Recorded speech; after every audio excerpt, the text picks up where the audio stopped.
let's talk about the English Premier League. Match week 16 is upon us. Huge game week, really. Big games. These days, the teams that are supposed to be playing big games, they are not doing big things. Manchester City have won like one game in 10 matches so far in all competitions. It's crazy. United are... I don't know if Amorim Apeke, coach has been singing a song, but I don't... He's speaking. Apeke. He's speaking. Hey. Apeke. Amorim Apeke. Apeke. No time I can know mommy. Amorim Apeke. Let me start off with you Apeke. on that note. So, big game Sunday. United are at Old Trafford for this game, and for the first time in a long time, it's at the Etihad. Yes, at the Etihad. For the first time in a long time, United will go into a game against City thinking that, you know what, these people have actually disciplined us a lot lately, but we are living here with something. You know, they are living with something. But I've watched Amorim. I saw bits of the game yesterday. I've seen bits of the games he's played. I think about 3 or so of them. There's a lot of chopping and changing. Manchester City are still dealing with their Rico Lewis and Gundogan pivots, lots more injuries in the mix.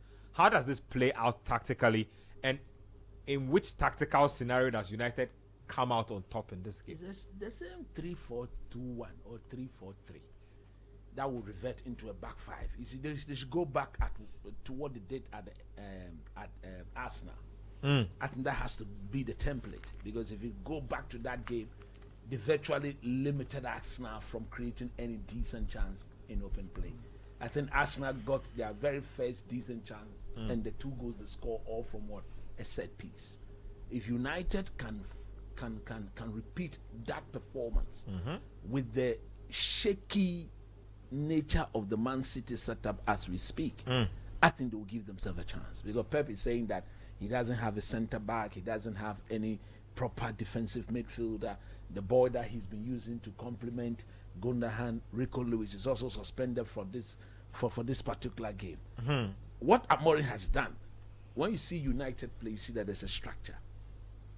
If the United player can get away with the unnecessary turnovers, do away with them. The mistakes. They have to limit. You see, it's a human sport. There are bound to be mistakes. But those mistakes will always be highlighted when they are unforced. Okay? You are making the mistake not because somebody is compelling you to do it. Like Onana's mistake. Like the giveaway from Bruno Fernandes and against Nottingham Forest. You just cannot do that. And these are things that they will have to take. Look, if they can take away those things on Sunday, I think if Amorim then sticks to those players who are ready to run, you see, he's asking them to do the basic things. Please run more, cover a bit more distance. So in doing so, you don't want to see Casemiro in the team. He never runs. You don't want to see Marcus Rashford in the team. Hey, he never runs. How much is Rashford worth now if they are to offload him? Oh no, I only 2 million. What? 2 million? Me Kobo. Killer England winger. Don't be doing that. He can't even get into the. Look, he's performing so bad that 40 million. 40 million. Who will pay 40 million for him? Nobody. PSG can pay 40 million. You think PSV they are PSG they've turned around their model. You know, 40 million. They are buying hot they are buying hot prospects now. He's past that hot prospect. The man is 28 years. He's in his prime. He cannot control and pass. He cannot control and pass. What he's doing right now, Bradley Barcola is doing. Simple. And when he loses the ball, then you see him jogging instead of running. So the bottom line, those players who are not ready to run, get them out of the team. So I expect to see a United lineup in such a way that a back three of Martinez, Delete, and then what? Mazraoui. Then you have Ugarte and Bruno Fernandes. For once, Kobe Menu should sit on the bench. Bruno Fernandes should play alongside Ugarte. Then I expect to see Hoyland? Ahmad. I expect to see Zexi? This boy, the Portuguese right back. What is it? Dalo. As the right wing back. Then, in front of Ugarte and Bruno, there should be Ahmad and Mason Mount. Hey, he will run. He will run. It's about committed. There should be Ahmad should not be restricted. So who is the forward in this game? Rasmus Haaland. Okay. And then the left wing back, that one he can decide to play Garnacho or he can even decide to play anybody there. But I'm saying that if I don't see Mason Mount, because this City team, they can't run. They can run. If I don't see Mason Mount, I don't see Ahmad, I don't see Garnacho. Recipe for disaster. It will be a massive humiliation. Hey, this City team, can they still humiliate anybody? You see, what people should not forget about is that the game City have lost, apart from the Liverpool and I think the Bournemouth game, they have played the better football. They have created the better chances. Their failure is that they've not been able to put those chances away. So what you also don't want to do is to expose them to what they don't have. Like Reddy said, they are not ready to what? Run.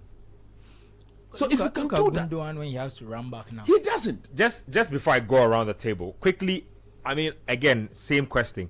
Under which circumstances will we see Man City come out on top in this game based on all the suffering they've gone through in the last 10 games? Then, simple. Like Gundogan said, they should let go of it when it is obvious.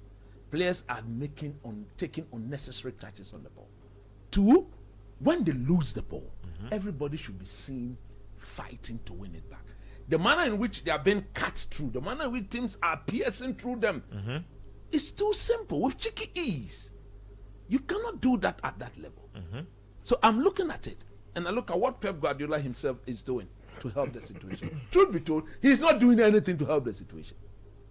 He's just allowing them to stick to what they are doing. These guys are low in confidence. So there are times where, you see, I'm one of those coaches who believe that you don't only need to dominate the object to be in control of the game. Yeah. There are times you relinquish. Let your opponent have the ball, and you can still control the game because per your defensive shape, you decide what happens, not them. And Man City, I think they considered 20 goals in the last, 4 or 5 games? 5 games, yeah. Yeah, there's the most in Europe's top 5. Unacceptable. So if you've got a team that are now conceding too many goals, there will be moments in the game where you need to say, look, let them have the ball, especially when you've got something to protect. Fair. Let me come to you, Nathan. You wanted to make a point. No, I was going to make that point that you're asking in which scenario City wins. Look, despite everything, there's still some quality. I think the issue is, one, the legs are going if they are not gone. And it is why if you watch, Ben, how teams have beaten them, a lot of them have played with pace. And then another thing that Pep is doing, the line is too high. Yes, look at Kawaka as if he's in crocodiles. I like that, in crocodiles. Yes, the line is too high. And Chris mentions Kyle Walker. See, when players like Walker and Robertson, players who rely a lot on their pace, when they start to lose the pace, the mistakes are there because you want to form a high line. Because they are afraid they will be beaten, they are dropping off. Yeah. And so you have 3 people high up. And then one person is lagging.